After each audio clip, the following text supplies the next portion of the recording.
aqui sendo ministrados, né? Por várias mulheres que estarão aqui falando, né? Para que realmente seja despertado em nosso coração o desejo de voltar a sonhar. Eu não sei como você chegou aqui esta manhã, não sei quais foram os impedimentos, Ana Lúcia, para chegar aqui. Foi combinado uma coisa tudo certinho. Chega na hora, acontece um monte de imprevistos, a gente tem que remanejar tudo, meu Deus do céu. Tem gente que a gente já recebeu até informação assim, ó, já começou a dar errado, então não vou, porque não é pra mim. Mas não, vocês venceram os imprevistos que aconteceram para você não chegar aqui e estar aqui, porque o Senhor te trouxe aqui para ter uma ministração especial no seu coração. Então eu quero convidar você agora a se pôr de pé e abrir a sua Bíblia. Você que tem um exemplar da Bíblia Sagrada aí, em Hebreus, no capítulo 11. E você que não tem, que está com alguém perto que não tem uma Bíblia, empresta sua Bíbliazinha para acompanhar a leitura, para a gente poder ministrar algo que o Senhor nos deu. Eu confesso que desde que a Cris falou comigo, várias mensagens, né, foram surgindo no coração, mas hoje, 2 horas da manhã, né, o Senhor me falou no meu coração diferente, porque a gente foi dormir 2 e pouca da manhã, né? Acordamos cedo e aí eu vou ministrar a você aquilo que o Senhor colocou no meu coração. Hebreus capítulo 11, e nós vamos ler apenas 3 versículos. 4. O versículo 1, o versículo 6, o versículo 11 e o versículo 12. Todos acharam? Podemos ler? Amém? E diz assim: ora, a fé, a minha versão é um pouquinho diferente, tá, amados? Ora, a fé é a certeza daquilo que esperamos e a prova das coisas que não vemos. Versículo 6. Sem fé é impossível agradar a Deus, pois quem dele se aproxima precisa crer que ele existe e que recompensa aqueles que o buscam. Versículo 11. Pela fé, Abraão e também a própria Sara, apesar de estéril e avançada em idade, recebeu o poder de gerar um filho, porque considerou fiel aquele que lhe havia feito a promessa. E assim, daquele homem já sem vitalidade, originaram-se descendentes tão numerosos como as estrelas do céu, tão incontáveis como a areia do mar. Podeis assentar, amadas. Bem, o Senhor ministrou no meu coração quando esse tema, mulher volte a sonhar. E aí eu vou falar sobre um texto específico de mulher. E aí o Senhor me trouxe Hebreus que fala sobre exemplos, né, de mulheres também que voltaram a sonhar.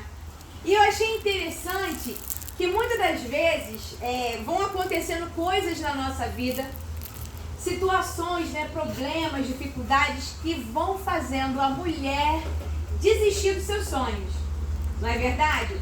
Desistir, por exemplo, eu quando tinha 17 anos, quando eu saí do ensino médio, eu fiz uma prova com Deus, que se fosse para mim fazer na época, eu queria fazer faculdade de economia, não era porque eu queria seguir a carreira do meu pai. Queria fazer faculdade de economia, mas eu tinha muito latente no meu coração, ardia a chama no meu coração, da obra missionária, né? De fazer missões, de evangelismo. E aí eu fiz uma prova com Deus. Eu falei: Senhor, se eu passar na prova, olha só, cuidado com o que você pede, né? E depois aguenta a consequência da sua oração. Se eu passar na prova, eu vou fazer faculdade de economia. Mas se eu não fizer, não passar na prova, é porque é para fazer o bacharel em teologia. E aí, não passei na prova. Mas foi uma frustração, porque a gente pede as coisas para o Senhor e depois, quando o Senhor atende a nossa oração, a gente fala assim: mas Senhor, por quê? Aí você esqueceu que você me pediu lá atrás? Agora aguenta a consequência do que você me pediu, né? Porque é fácil a gente pedir, mas depois a gente tem que ter ciência que aquilo que o Senhor responder, a gente também tem que saber lidar com a resposta do Senhor. Então, eu não tirei uma nota boa em redação e por causa disso não tinha acho que umas 10 pessoas na minha frente para classificar para a vaga e eu não conseguia entrar. E aí eu fiz a prova, porque a gente na época fazia prova para poder entrar também no bacharel de teologia.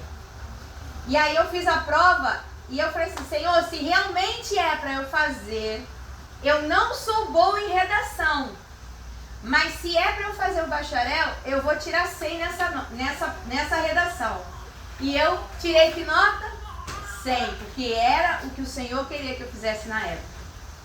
E com o passar dos anos, foi surgindo no meu coração o desejo de eu fazer a faculdade de psicologia. Depois que eu fiz o seminário todo, fiz 4 anos de teologia, foram passando-se os anos e eu casei. E aí logo 3 anos depois que eu casei, veio essa benção aqui, a minha filha, Ana Radassa. E aí foram se complicando as situações, porque... E aí é gasto, quem tem bebezinho novo, ou já teve filho, sabe que o gasto é muito grande. A gente ainda morava de aluguel e recebia pouco. Eu trabalhava, o Gleice trabalhava e a gente recebia pouco. Então, não pude fazer a faculdade de psicologia, mas o sonho está no meu coração e eu não desisti de fazer. Eu estou com 45 anos, com 46 e em breve, no próximo encontro, eu vou dar testemunho que eu entrei na faculdade de psicologia em nome de Jesus, porque eu ainda estou sonhando. Mas aconteceram outras coisas no meio do caminho que tentaram fazer com que eu parasse de sonhar. E é por isso que o Senhor me chamou a atenção esses versículos aqui. Se você ainda estiver com a sua Bíblia aberta, você vai ver que ele fala assim, que apesar de Sara ser estéril e avançada em idade, ela recebeu o poder de gerar um filho. Só que eu não sei se você já leu Gênesis e parou para prestar atenção em quanto tempo Sara esperou para se cumprir a promessa na vida dela. Não foi, de uma hora para outra. Não foi. Se você ler lá em Gênesis, no capítulo 12 do versículo 4, Deus promete, na época, ainda era Abrão, porque Deus mudou o nome de Abrão para Abraão. Então Deus promete a Abrão que ele, no capítulo 12, no versículo 4 de Gênesis, ele seria pai de uma numerosa descendência. E aí, naquela época que Deus faz essa primeira promessa a Abrão, Abrão tinha 75 anos e Sara tinha 65 anos quando eles receberam essa promessa do Senhor.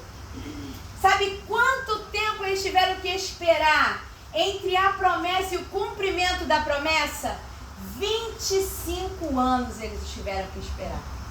Porque apenas quando Abrão, que no versículo 17, Deus faz uma aliança com ele e orienta ele quando gerasse o filho a fazer a circuncisão, Deus ali muda o nome de Abrão para Abraão, né? Que nós conhecemos mais a Abraão.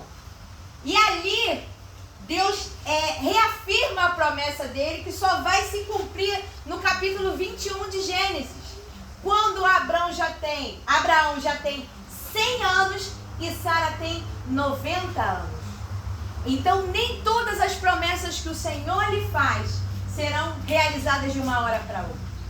Existe uma caminhada até chegar ao cumprimento desta promessa.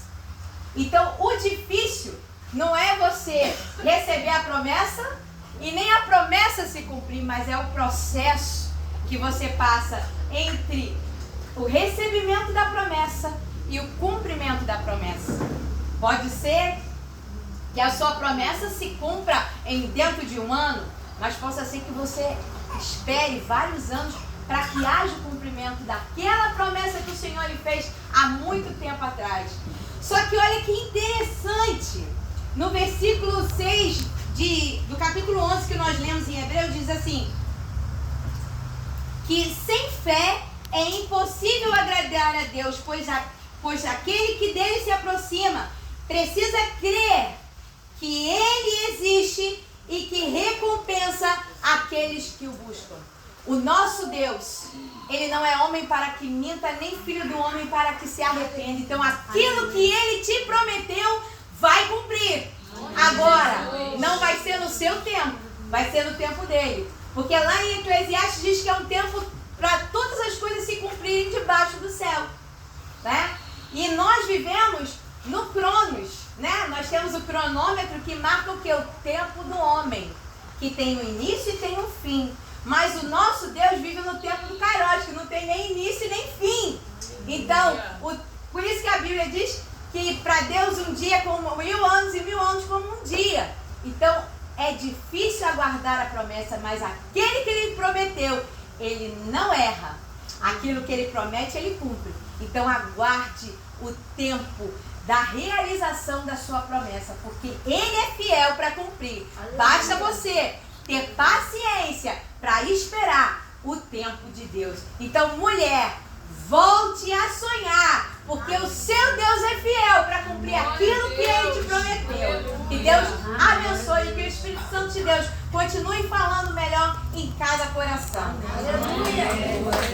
Agora a gente vai ouvir a Sueli Boom liderando o louvor. Eu sei que aconteceu imprevisto, havia um músico, depois eu trocou o músico, outro músico.